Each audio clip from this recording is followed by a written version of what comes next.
Da Bola, com Gabriel Dudziak, Rafael Prates e Vinícius Moura.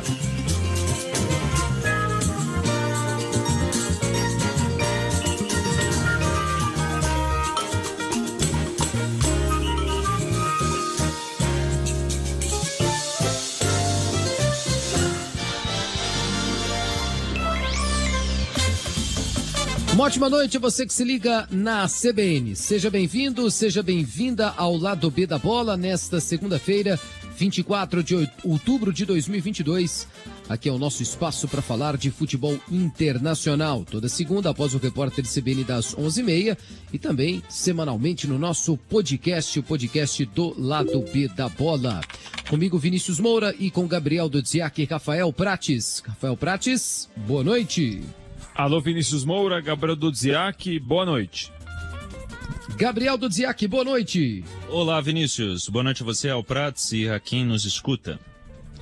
A gente vai abrir na América o programa, mais precisamente aqui na América do Sul, porque tivemos uma rodada bastante emocionante ontem para a definição do Boca Juniors, campeão do país, Rafael Prates.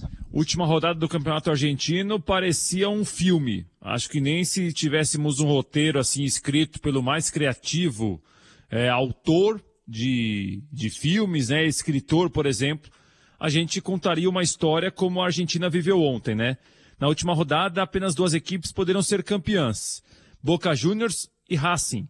O Boca chegou como líder do campeonato com 51 pontos, o Racing vice-líder com 50, e o título ficaria com um dos dois. Na última rodada, o Boca Juniors recebeu o Independiente na Bombonera e o Racing, no Cilindro Avellaneda, recebia o River Plate. Então, vejam vocês, rivais históricos, Racing e Independiente. O Racing precisaria do Independiente para, além de vencer o River, contar com o tropeço do Boca. Poderia ser parado pelo Independiente. E o Boca Juniors da mesma forma.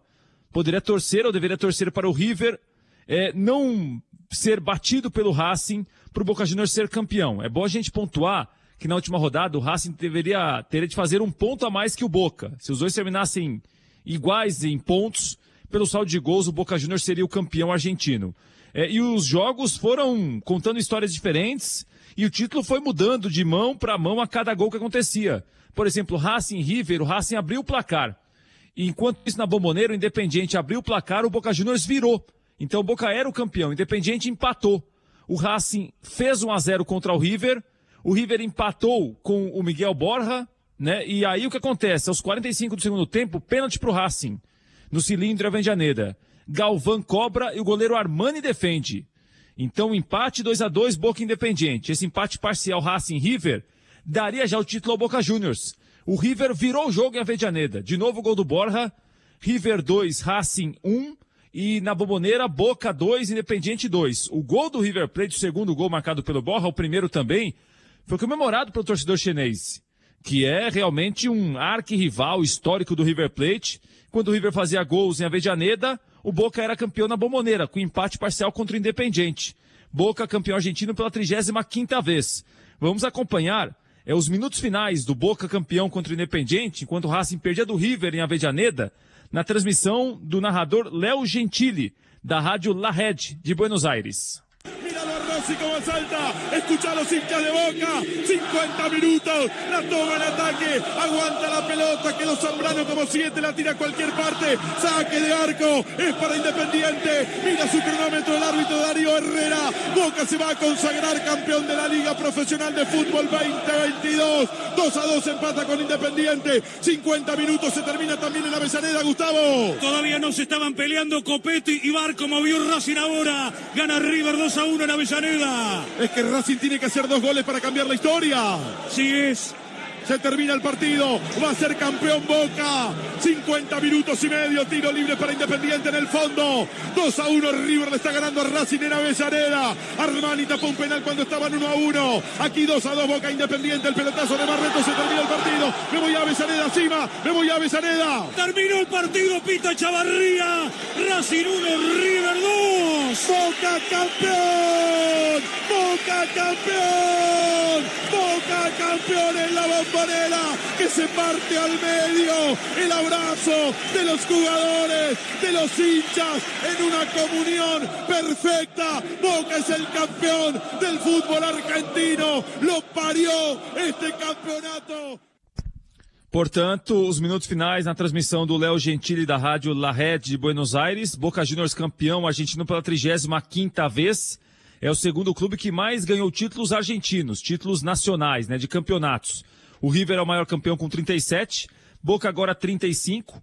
O Racing, vice-campeão, tem 18 conquistas. O Independiente, que ajudou o Boca a ser campeão, né, contou na verdade com o tropeço do Racing, também seu arquirrival, tem 16 títulos na Argentina, e o São Lourenço tem 15 conquistas de campeonatos argentinos. O Boca Juniors ainda pode ganhar mais um título no final da temporada.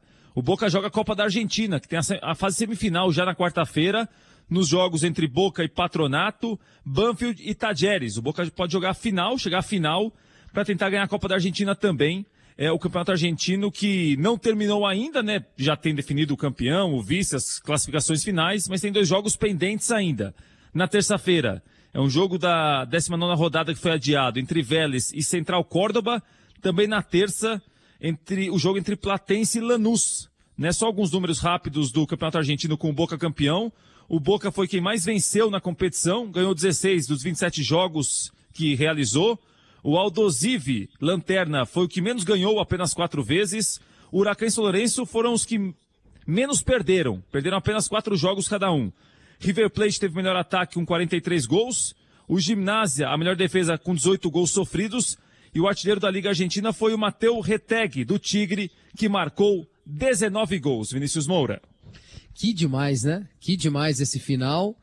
E que resposta, né, para quem ficou a semana inteira passada falando que o Independiente ia entregar o jogo, que o River Plate ia entregar o jogo, e os dois tiraram pontos dos 2 times que estavam brigando pelo título, né? O Boca e também o Racing. Que baita final no Campeonato Argentino, que é um campeonato muitas vezes imprevisível. Embora o Boca tenha conquistado aí muitos campeonatos nos últimos anos, é uma competição que é disputada de uma maneira diferente do que no Brasil, né? Aqui são 38 rodadas, lá é um turno com muito time, mas são menos jogos. Então a possibilidade de um final mais apertado acaba sendo maior até do que no Brasil.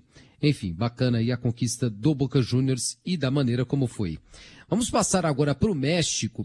Lá no México é diferente, né? Lá tem playoffs, né? No estilo americano. E são 2 campeonatos por ano. Quem acompanha o campeonato mexicano já sabe, né? O Apertura agora e o Clausura no segundo semestre. A temporada lá, teoricamente, começa no meio do ano. E no torneio Apertura, nós tivemos neste fim de semana a definição do Pachuca enfrentando o Toluca na final. E é uma final surpreendente, porque dos 8 times que chegaram à fase semifinal, aliás, às quartas de final, aos playoffs, os 2 mais bem colocados estavam vivos até este fim de semana, mas os 2 foram eliminados por times que não tiveram grandes campanhas. O primeiro colocado na fase de grupos, na fase de classificação, o América do México, caiu para o Toluca, que foi o 6º colocado. E o Monterrey, que foi o segundo na fase de classificação, caiu para o 4º, o Pachuca, e caiu tomando uns 5-2 no primeiro jogo e depois acabou perdendo a segunda partida por 1-0. Deixa eu começar falando aqui de Toluca e América do México. O Toluca, ele venceu o primeiro jogo por 2-1 e conseguiu um empate por 1-1 jogando ontem fora de casa no Estádio Azteca. O Toluca elimina o América do México pela 6ª vez em torneios no México, em torneios mata-mata. É o clube que mais vezes tirou o América do México em mata-mata no Campeonato Mexicano.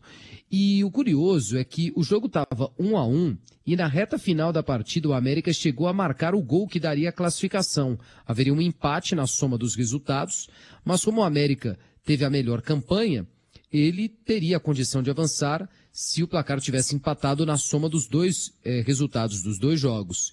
E aí o América fez um gol que explodiu o Estádio Azteca aos 46 do segundo tempo com o mexicano Henry Martín. Mas depois de toda a comemoração, o estádio de fato explodiu, tremeu, foi uma vibração imensa no fim do jogo, aquela virada. Mas, quando passaram alguns minutos, a transmissão mostra o replay. E o primeiro replay já deixa evidente que o Martim estava com o pé direito à frente da linha de defesa e com o uso do árbitro de vídeo, o gol foi anulado e gerou toda aquela decepção e frustração dentro do estádio. Minutos depois, veio a confirmação da classificação do Toluca. O Toluca que tem como goleiro o Thiago Volpe. E estava lendo que ele é muito elogiado pelas atuações lá. Não só ele, pelo jogo que fez ontem e pelo jogo que fez durante a trajetória do time nos playoffs, mas também os zagueiros, o Haret Ortega, o Valber Huerta e o Andrés Mosquera. No sistema com 3 zagueiros, os jogadores de linha aqui citados e o goleiro têm sido muito elogiados. O Toluca teve apenas 6 vitórias entre os meses de julho e setembro. Fez uma classificação bastante irregular. Como eu disse, terminou em 6º. Mas nesse mês de outubro, 5 vitórias, já passou de 2 confrontos eliminatórios e vai agora para a decisão. O Toluca que é treinado pelo técnico mexicano Ignacio Nacho Ambriz. Ele assumiu a equipe em dezembro e no torneio Clausura, o último da temporada passada, a equipe foi apenas a 15ª na fase de classificação. O Pachuca venceu o primeiro jogo por 5-2 e depois conseguiu uma vitória na segunda partida por 1-0. Frente ao Monterrey, como eu disse, segunda melhor campanha. O Pachuca que é comandado pelo Guilherme Almada, técnico uruguaio, que assim como o treinador que ele vai enfrentar na decisão, o Ignacio Nacho Ambriz, do Toluca, chegou em dezembro para sua equipe. O Guilherme Almada já disputou uma final de campeonato mexicano com o Santos Laguna em 2021, mas ele não foi campeão. Agora tentará colocar o Pachuca em seu primeiro título desde a temporada de 2016. A final já é decidida agora, com 2 jogos bem próximos um do outro. A primeira partida da decisão será na quinta-feira e o segundo jogo no domingo. O Toluca está até mais tempo sem ser campeão no México do que o Pachuca. O Toluca não é campeão desde 2010 no Campeonato Mexicano. Muito bem, vamos subir um pouquinho mais agora no mapa e chegamos à Major League Soccer. Gabriel Dudziak. É isso, temos as finais de conferência definidas, Vinícius. A gente lembra, né? Tem a turma do leste, a turma do oeste, e aí vencedor do leste enfrenta vencedor do oeste na decisão da Major League Soccer na MLS Cup. E os jogos definidos são os seguintes: Los Angeles FC vai enfrentar o Austin FC, isso na Conferência Oeste, e na Conferência Leste, Philadelphia Union encara o New York City Football Club. Vou falar rapidinho desses 4 finalistas, que ao mesmo tempo são 4 semifinalistas, né? Porque é final de conferência, mas é semifinal quando você pensa em âmbito nacional. O Los Angeles FC, que passou pelo Los Angeles Galaxy nesse clássico, né? Entre os dois, foi um jogo espetacular, 3-2 para o Los Angeles FC, com gols 48 do segundo tempo, com Christian Arango dando a vitória ao Los Angeles FC. O Denis Boanga marcou 2 gols também para o LA FC. E do lado do Galaxy, gols do Joveljic e também do Grand Sir. O Bale não jogou, o Bale está machucado. Los Angeles Galaxy também está sendo aí o time do Douglas Costa. O Los Angeles FC passa pelo rival depois de ter sido o melhor time da fase regular na temporada norte-americana, superando o Philadelphia Union nos critérios de desempate.